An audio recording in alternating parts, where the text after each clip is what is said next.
ওই আমার বউ কই? আর কার এত বড় সাহস আমার বউকে বাচ্চা সব বিয়ে করে নিয়ে এসেছে? কি ব্যাপার, একটা বাসা হুড় করে ঢুকে গেল? আমার সন্তান কোথায়? আমার বউ কোথায়? দেখো না ওদের। বুঝলাম না, তোমার সন্তান তোমার স্ত্রীকে আমি ডাকবো কোত্থেকে? এই বাড়িতে যার বিয়ে হয়েছে। তুমি কি তার সেই হাজবেন্ড? এই তোমাদের না ডিভোর্স হয়ে গেছে? না, আমাদের কোনো ডিভোর্স হয়নি, শুধুমাত্র একটু রাগারাগি হয়েছে। এই ফাঁকে আপনারা বিয়ে করে দিলেন। তুষার, আই তুষার, এদিকে আয় তাড়াতাড়ি। কি হচ্ছে মা?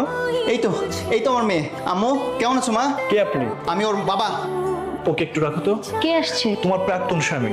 চুপচাপ বসে থাকো, আমি দেখছি। কি হয়েছে এবার বলেন। আমি আপনার নামে মামলা করব।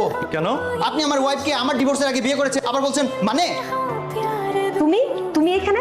আচ্ছা তুমিই বলো, স্বামী স্ত্রীর মধ্যে তো একটু ঝগড়া ঝামেলা হতেই পারে, তাই বলে সেটা ডিভোর্স পর্যন্ত নিয়ে যাবে? ওনার সঙ্গে কথা বলে কোনো লাভ নেই, যা বলার আমাকে বলেন। আমি আমার ওয়াইফের সাথে কথা বলছি, তাতে আপনার সমস্যা কি? মানে কি?